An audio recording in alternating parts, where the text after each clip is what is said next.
2014च्या आधी भाजपचं टार्गेट अजित पवार होतं. शरद पवारांनंतर त्यांच्या घरात एक दुसरा मोठा पवार तयार होऊ शकतो असं लोकांना म्हणजे सांगूनही खरं वाटलं नसतं. अजित पवारांचा महाराष्ट्रामधला जो दबदबा काय होता हे आता लोकांना जास्त कळायला लागलंय. 41 आमदार निवडून आणणं ही काही साधी गोष्ट नाही. उपमुख्यमंत्री अजित पवार यांचं विमान अपघातामध्ये दुर्दैवी मृत्यू झाला. यामुळे संपूर्ण महाराष्ट्राच्या घरोघरी एक दुःखाचं वातावरण होतं. पण अजितदादा गेल्यानंतरच लगेच एक गोष्ट समोर यायला लागली, ती म्हणजे दोन्हीही राष्ट्रवादी यांचं विलिनीकरण होणार होतं. नेमकं यामागे काय दडलंय, बॅक ऑफ द स्टोरी काय, हे सांगण्यासाठी आपल्यासोबत आज ज्येष्ठ पत्रकार रविकिरण देशमुख सर आहेत. सर, एकंदरीत एक दुःखद घटना घडली, अजितदादा होते, त्यांचा दुर्दैवी मृत्यू झाला. पण ज्या दिवशी मृत्यू झाला त्या दिवसापासून एक गोष्ट समोर यायला लागली, ती म्हणजे दोन्हीही राष्ट्रवादी या मर्ज होणार होते.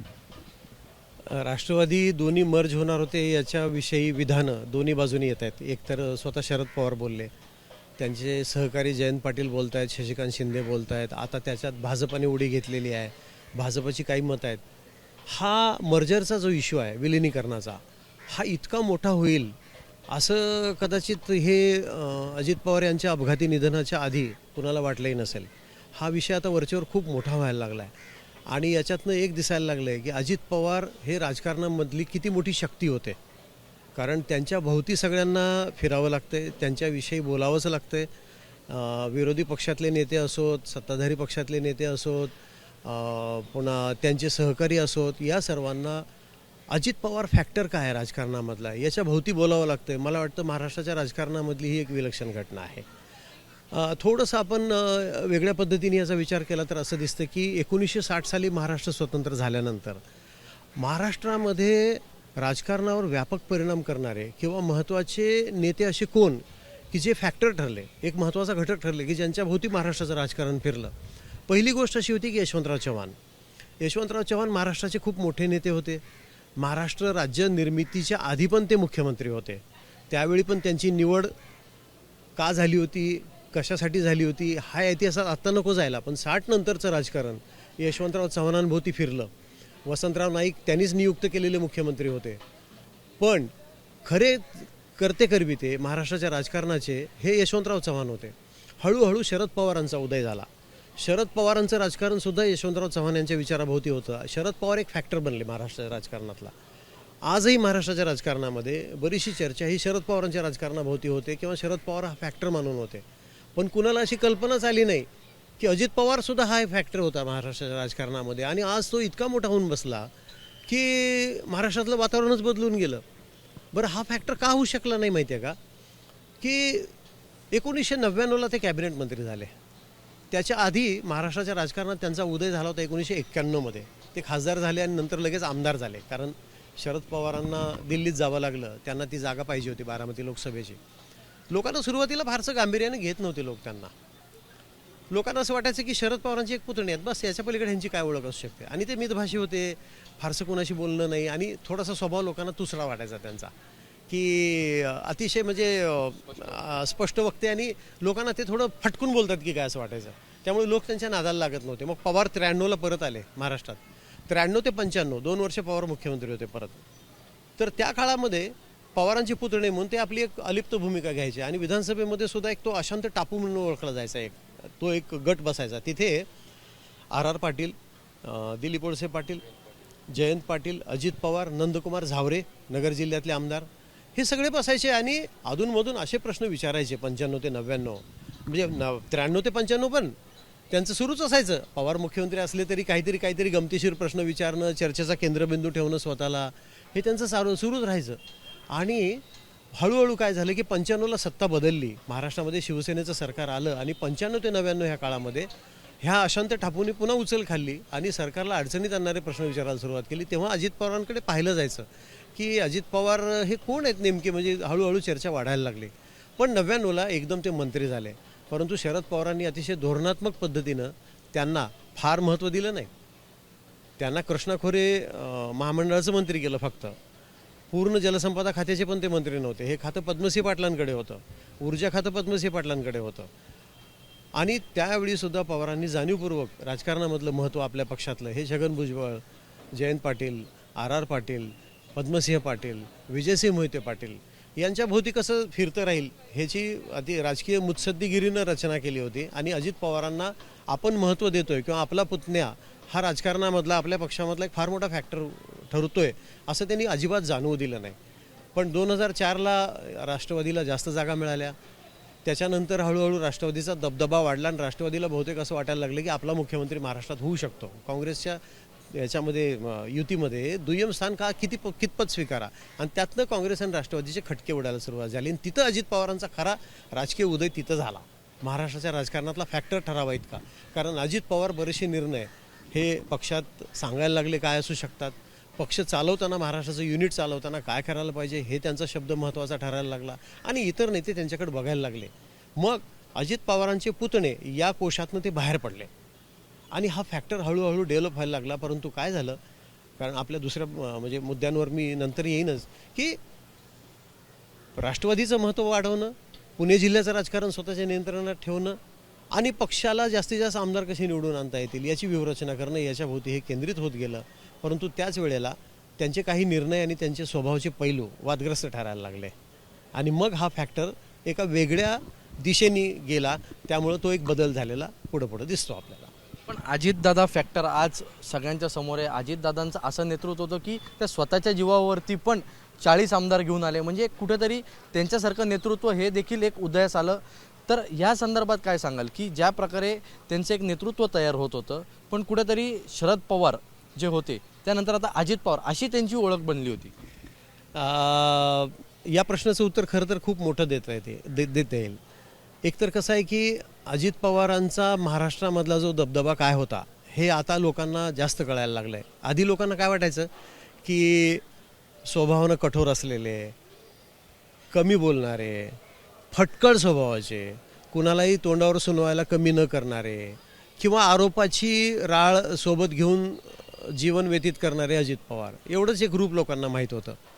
परंतु अजित पवारांचं राजकारण किती डीपवर घुसलं होतं, किती खोलवर गेलं होतं हे आता लोकांना कळायला लागलं. ते जसं तुम्ही म्हणालात तसं 41 आमदार निवडून आणणं ही काही साधी गोष्ट नाही. त्यांना काय झालं होतं की वेगवेगळी खाती त्यांनी नंतर सांभाळली. जलसंपदा, वित्त, नियोजन अशी खाती सांभाळली. हो, त्याच्यामुळं काय झालं की, आणि दुसरी गोष्ट अशी की शरद पवारांनंतर त्यांच्या घरात एक दुसरा मोठा पवार तयार होऊ शकतो असं लोकांना म्हणजे सांगूनही खरं वाटलं नसतं. कारण शरद पवार हे फार मोठे नेते. ठीक आहे, वादविवाद प्रत्येकासोबत असतात. वादविवादावर चर्चा आणखी वेगळ्या पद्धतीने आपण नंतरही करू शकतो की आरोप प्रत्यारोप ते जाऊ द्या. आज आपण चर्चा करतोय ती फॅक्टरची, महत्त्वाच्या घटकाची. अजित पवारांचं नेटवर्क पूर्ण महाराष्ट्रामध्ये पसरलं हळूहळू. प्रत्येक तालुक्यातले कार्यकर्ते तोंडपाठ, त्यांची माहिती, त्यांची शक्तिस्थानं काय आहेत, प्रत्येक तालुक्यातला महत्त्वाचा कार्यकर्ता कोण, कुठल्या भागात राष्ट्रवादी वाढू शकते, कुठल्या भागात राष्ट्रवादी वाढण्यावर मर्यादा आहेत, कुठं शक्ती लावली पाहिजे, काय केलं पाहिजे, फंड्स कसे मंजूर केले पाहिजेत, विकासाची कामं कशी मंजूर केली पाहिजेत. लोकांना जो पैलू दिसत होता प्रसारमाध्यमातनं किंवा बाह्य स्वरूपातनं, तो असा होता की अजित पवार एक बदनाम नेता. परंतु अजित पवार हा पक्ष संघटनेमध्ये अतिशय खोलवर जाऊन काम करणारा नेता, हा पैलू लोकांना उशिरा कळला. आणि त्यामुळं काय झालं की हे काम अजित पवारांचं अव्याहतपणे सुरू होतं. कुठल्या कार्यकर्त्याला ताकद दिली पाहिजे, कुणाला महत्त्व दिलं पाहिजे, कुणाला काम दिलं पाहिजे. त्यामुळं काय झालं की मराठवाडा असो, विदर्भ असो, तुमचा उत्तर महाराष्ट्र असो किंवा कोकण असो, प्रत्येक भागातला कार्यकर्ता वेगवेगळ्या निमित्ताने त्यांच्याशी जोडला जाऊ लागला. तो जोडला गेल्यामुळं काय झालं, एकीकडे पक्षविस्ताराचं काम वाढलं आणि दुसरीकडे राष्ट्रवादी कशी वाढेल हे झाल्यामुळं भाजपला त्यांची गरज का वाटली मग. तसं पाहता भाजपाने त्यांच्यावर खूप गंभीर आरोप केले होते सिंचन घोटाळ्यातले. 2014च्या आधी भाजपचं टार्गेट अजित पवार होतं. बरं, किती विलक्षण गोष्ट आहे बघा. एकीकडे पुण्यामध्ये पुणे पॅटर्न भाजपासोबत, म्हणजे काँग्रेसला सत्तेपासून दूर ठेवायचं आहे म्हणून पुणे महानगरपालिकेमध्ये राष्ट्रवादी काँग्रेस आणि भाजपा एकत्र. पण महाराष्ट्राच्या राजकारणात अजित पवार भाजपाच्या टार्गेटवर, सिंचन घोटाळ्याचे खलनायक वगैरे. अजित पवारांनी, मला आश्चर्य वाटतं की सिंचन घोटाळ्याबाबत स्वतःची बाजू म्हणावी तशी मांडलीच नाही. कसं असतं की आपल्या लोकशाहीमध्ये कायदे नियम इतके कठोर आहेत आणि त्याचं परिशीलन, त्याचं जे परीक्षण आहे ते इतकं कठोरपणे होतं वेगवेगळ्या पातळ्यांवर. एक व्यक्ती मोठा घोटाळा करूच शकत नाही, त्याच्यामध्ये अनेक लोक इन्व्हॉल्व असतात. मग लोकांना काय वाटलं की हां, अधिकारी तर अटक झालीच की, अधिकारी आज फसलेत की त्या सिंचन घोटाळ्यामध्ये. याच्याही पलीकडे पैलू आहे.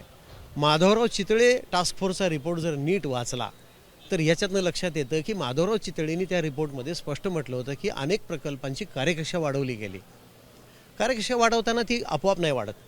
त्या भागातला आमदार भेटतो, त्या भागातला खासदार भेटतो, त्या भागातला महत्त्वाचा कार्यकर्ता भेटतो, सांगतो की या प्रकल्पाची कार्यकक्षा माझ्या मतदारसंघापुरती जर तुम्ही वाढवली तर त्याला फंड्स लागेल, ते तुम्ही कसं करायचं बघा, परंतु माझा राजकीय फायदा होईल. हे कोण आहेत? याच्यावर कधी चर्चा झाली का की प्रकल्पांचा खर्च का वाढला? माधवराव चितळे टास्क फोर्सनी याच्याकडेच बोट ठेवलं आहे की प्रकल्पांचा खर्च कसा काय वाढला, कोणी लक्ष का दिलं नाही. हे सगळं जे रक्कम वाढत गेली, बरं त्याचं फलश्रुती काय झाली की एकाच वेळी महाराष्ट्राची आर्थिक ताकद नाजूक, मर्यादा बजेटवर, आणि दुसरीकडे प्रकल्पाची भरमसाठ कामं. मग आपण रोखे उभारले. आणि विदर्भ सिंचन महामंडळामध्ये तर विकासाचा अनुशेष कमी होता, सिंचनाचा अनुशेष खूप होता, म्हणून विदर्भ सिंचन विकास महामंडळावर भर, तिथं असंख्य कामं निघाली. ती उगाच का निघाली का? त्याचा खरा जो अभ्यास व्हायला पाहिजे होता. आणि बरं, माधवराव चितळेंनी अजून एक मत मांडलं होतं, ते अतिशय महत्त्वाचं होतं की सिंचनाच्या कार्यकक्षेबाहेर जाऊन 20,000 कोटी रुपयाचा अतिरिक्त खर्च झाला आहे, परंतु तो आमच्या चौकशीचा भाग नाही, कारण त्याच्याबद्दल चौकशी करण्यासाठी आम्हाला सांगितलेलं नाही. आणि याच 20,000 कोटीवर त्यावेळेच्या विरोधी पक्षांनी बोट ठेवलं आणि याची CBI किंवा ED मार्फत चौकशी करावी अशी मागणी लावून धरली 2014च्या आधी. याच्याकडेही कुणी फार अभ्यास केला नाही. बरं, ज्यावेळी हा आरोप झाला त्यानंतर सरकार आली की वेगवेगळी, त्यांनी का नाही चौकशी केली ह्याची? का गप्प बसले? म्हणजेच याचा अर्थ असा की महाराष्ट्रामध्ये कुठलाही विषय वादग्रस्त असो त्याचा निचोड कधी लागत नाही. भविष्यामध्ये अशी चूक पुन्हा भविष्यात कोणी करू नये याच्या मुळाशी कोणी जात नाही. म्हणून अजित पवार फॅक्टर हा पक्ष पातळीवर खूप महत्त्वाचा आहे, संघटनात्मक पातळीवर खूप महत्त्वाचा आहे, राजकारण कसं करावं, कार्यकर्ते कसे जोडावेत या पातळीवर महत्त्वाचं आहे. तर मतं वाढवण्यासाठी याची गरज आहे. म्हणून तर अजित पवार पुन्हा सत्तेत आले ना. अजित पवार सत्तेच्या बाहेर मग किती वर्ष राहिले? असे फार वर्ष नाही राहिले. त्यांना सत्तेत घ्यावंसं वाटलं भाजपला, कारण त्यांची ताकद बघून घ्यावंसं वाटलं. आणि म्हणूनच ती ताकद वापरली भाजपाने. का वापरली तेही सांगायला पाहिजे सगळ्यांसाठी. अजित पवार, शरद पवार यांना मानणारी मतं आहेत. मतं नसती तर कुठल्याही राजकीय पक्षाने यांना जवळ केलं नसतं, कोणी जवळ केलं नसतं. राजकारण निष्ठुर आहे, निर्दयी आहे. मी म्हणजे अतिशय व्यवस्थित मी राजकारण जवळून पाहत आलेलो आहे पत्रकार म्हणून 32-33 वर्षापासून. निर्दयी आहे, निष्ठुर आहे. ते वेळ प्रसंगी कुणालाही दूर करू शकतं, कुणालाही जवळ करू शकतं. अजित पवारांमध्ये, शरद पवारांमध्ये किंवा त्यांच्या नेतृत्वाला मानणारा मतदार प्रामुख्याने पश्चिम महाराष्ट्रामध्ये पुणे, सातारा, सांगली, कोल्हापूर वगैरे भागात आहे. तो राज्याच्या इतर भागात विशेषतः मराठवाड्यात पण आहे.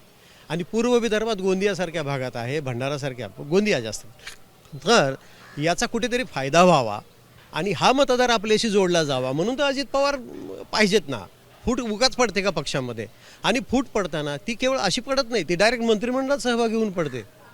आधी पक्ष फुटला आहे, काही दिवस त्यांनी प्रतीक्षा केली आहे की आता आम्हाला सत्तेत काहीतरी स्थान मिळेल वगैरे, असं नाही झालेलं. डायरेक्ट जसं लॉन टेनिसमध्ये वाईल्ड कार्ड एंट्री असते. वाईल्ड कार्ड एंट्री म्हणजे थेट एंट्री, म्हणजे तुम्हाला क्वालिफाईंग बिनसिडेड खेळाडू एंट्री करतो, तशी राजकारणामध्ये ही एंट्री होती. त्यांना लगेच सत्तेत पदं मिळाली आणि त्यांचा उपयोग झाला. आणि तो उपयोग झाला नव्हे, तो आजही होतोय. म्हणून तर आज त्यांचं वेगळं होणं आजही सत्ताधारी पक्षाला सुद्धा, सत्ताधारी महायुतीला सुद्धा नको आहे. हा राजकारणातला फॅक्टर डेव्हलप झालेला आहे अजित पवारांचा, शरद पवारांच्या छत्रछायेखाली.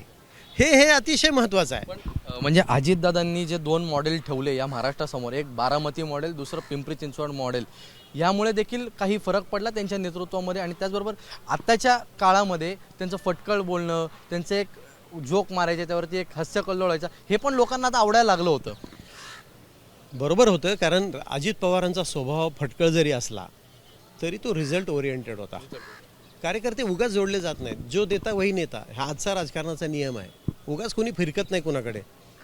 अजित पवार प्रश्नाचं मर्म ओळखायचे, समस्या ओळखायचे, समस्येवर इलाज काय असू शकतो हे परफेक्ट त्यांना अंडरस्टँडिंग होतं राजकारणाचं. अतिशय अभ्यास होता, बारीक. त्यांना कुठल्याही जिल्ह्यातली माहिती विचारली, कुठल्याही बैठकीत कुठल्याही जिल्ह्याचा सिंचनाचा विकासाचा प्रश्न निघाला तर ते सांगायचे, अहो ह्याच्यामध्ये हे असं आहे, हे तसं नाही. म्हणून तर अधिकारीसुद्धा जास्त बोलत नव्हते त्यांच्यासमोर. राजकारणामध्ये 2 प्रकारचे नेते असतात, जे अधिकाऱ्यांचं ऐकून राजकारण करायचा प्रयत्न करतात आणि दुसरे काही नेते असतात जे अधिकाऱ्यांवर हुकूमत गाजवतात स्वतःच्या अभ्यासावर. अजित पवार हे दुसऱ्या कॅटेगरीतले नेते होते. त्यांचा मुळातच अभ्यास चांगला होता. तो त्यांच्या एक स्वभावाचा पैलू मानावा लागेल, कारण ते केवळ शरद पवारांचे पुतणे आहोत एवढं एकच कार्ड घेऊन राजकारणात मोठे नाही झाले.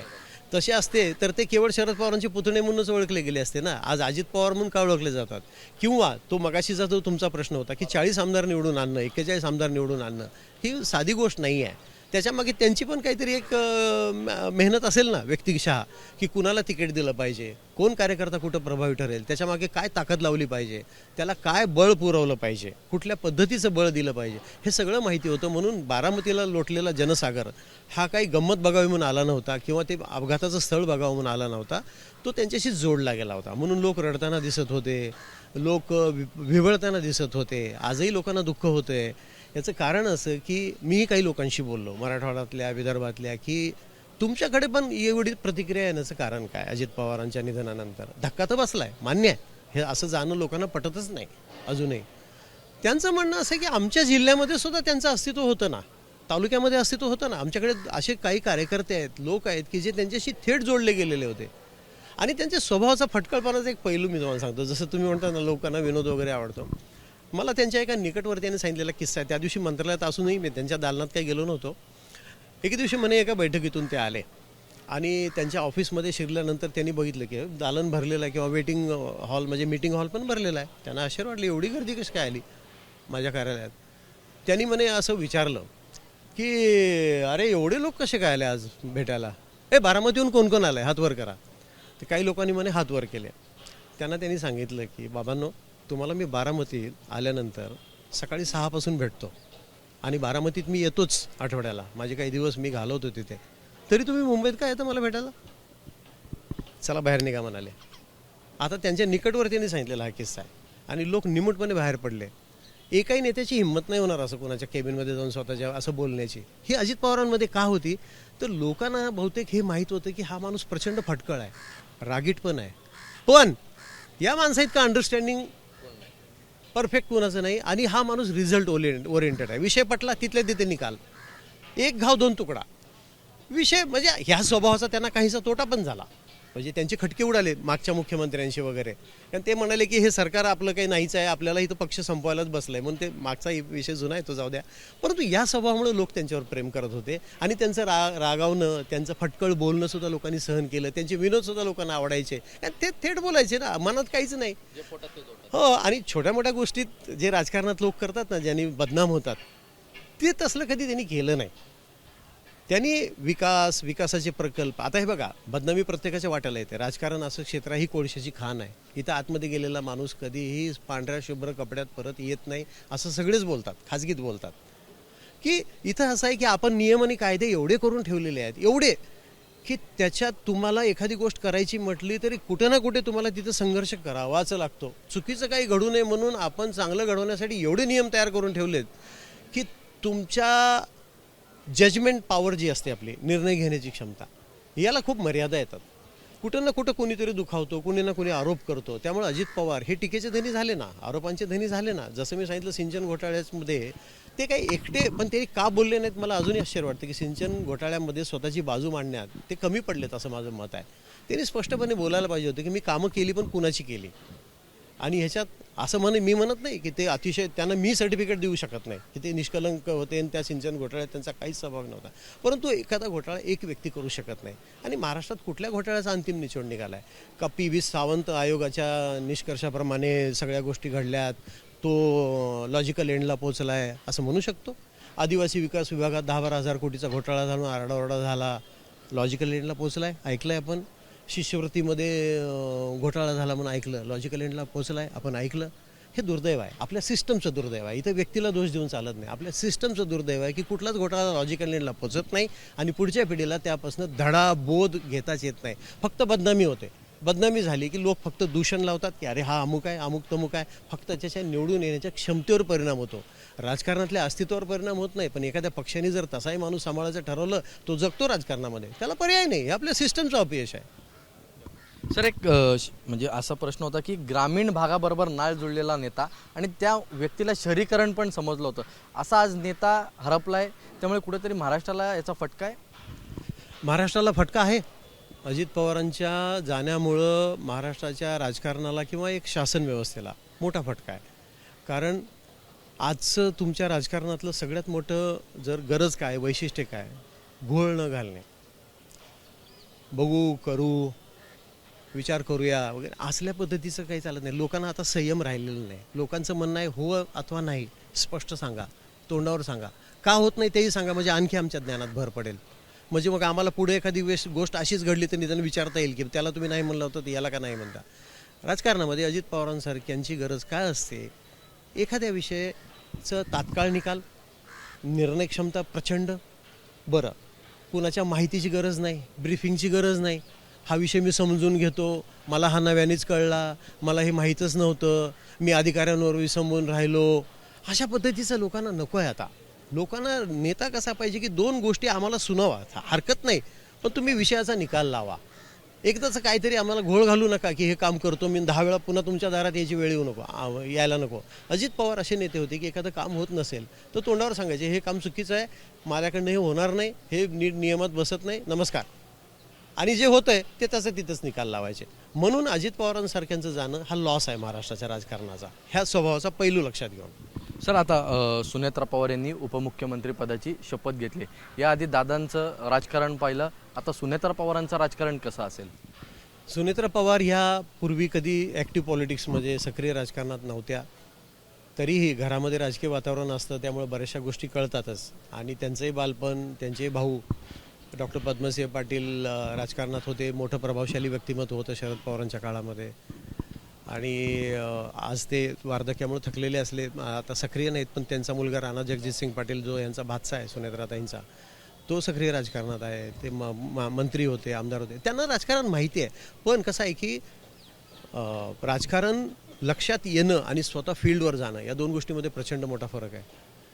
त्यांना आत्ता फक्त अजितदादा गेल्याची उणीव कशी भरून काढणं हा त्यांचा प्रायोरिटीचा पॉईंट असेल.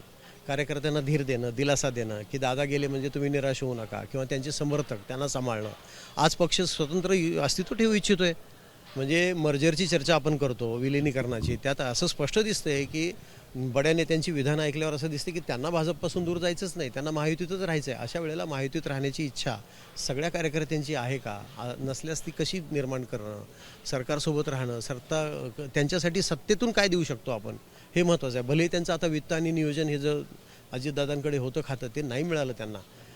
एक फरक मोठा लक्षात घ्या की जेव्हा हे खातं अजित पवारांकडे होतं तेव्हा कार्यकर्त्यांना किंवा त्यांच्या आमदारांना दुसरं इतर कोणाकडे जाण्याची गरज पडत नव्हती.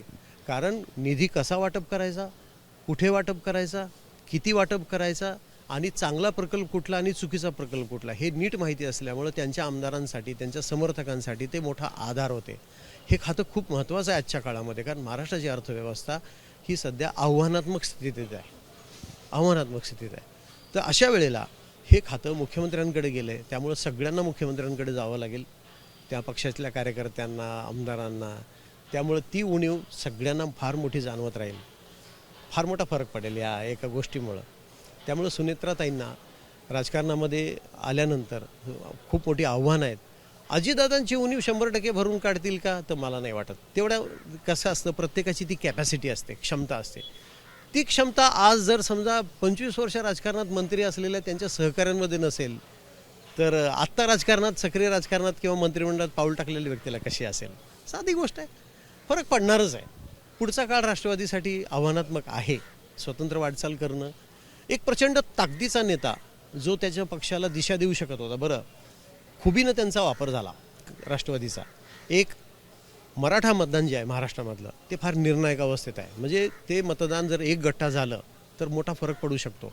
मराठा मतदारांमध्ये संभ्रम निर्माण व्हावा, पवारांना मानणाऱ्या मतदारांमध्ये संभ्रम निर्माण व्हावा. सोबत मुस्लिम मतदान, एरवी तोंडावर जरी कोणी नाही म्हणत असलं तरी तो एक मोठा फॅक्टर आहे, तो सुद्धा जोडला जावा. म्हणून अजित पवारांच्या राष्ट्रवादीची गरज महायुतीला होती आहे.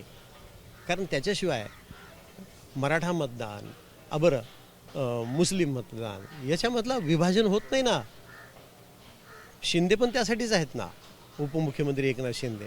कारण 100% कुणाच्याही मागे मतदार नसतो राजकारणात, कुणाच्याही नसतो, याआधी नव्हता. पण त्या मतदानामध्ये आपल्याला जे मतदान येत नाही किंवा प्रयत्न करूनही कमी पडतो आपण त्याच्यात, किंवा आपण डायरेक्ट त्यांना साथ घालू शकत नाही, अशा वेळेला राजकारणामध्ये युती आघाड्या होतात ते मतदान जोडण्यासाठी. त्या गरजेतनं राष्ट्रवादी काँग्रेस एक गट आज सत्तेसोबत आहे. हा फार मोठा फरक आहे. त्यामुळे हा फॅक्टर पक्ष म्हणून चालेल. अजित पवार हे व्यक्ती म्हणून एक फार मोठा घटक होते. आता राष्ट्रवादी पक्षांनी स्वतःला सिद्ध करावं लागेल की आम्ही एक घटक आहोत महाराष्ट्राच्या राजकारणातला महत्त्वाचा, आणि त्याच्यासाठी कलेक्टिव्ह लिडरशिप, सामूहिक नेतृत्व उभं करावं लागेल. अजित पवार हे हयात असताना त्याची गरज नव्हती. हे होते आपल्याबरोबर ज्येष्ठ पत्रकार रवी किरण देशमुख, ज्यांनी सांगितले की कशा प्रकारे अजित पवार यांचं नेतृत्व हे महाराष्ट्रामध्ये उदयास आलं आणि कशा प्रकारे आज महाराष्ट्रामध्ये त्यांच्या नावाचा एक ब्रँड तयार झाला. कॅमेरामन कृष्णा खापरेसह ईशान देशमुख, एबीपी माझा, मुंबई. एबीपी माझा, उघडा डोळे बघा नीट.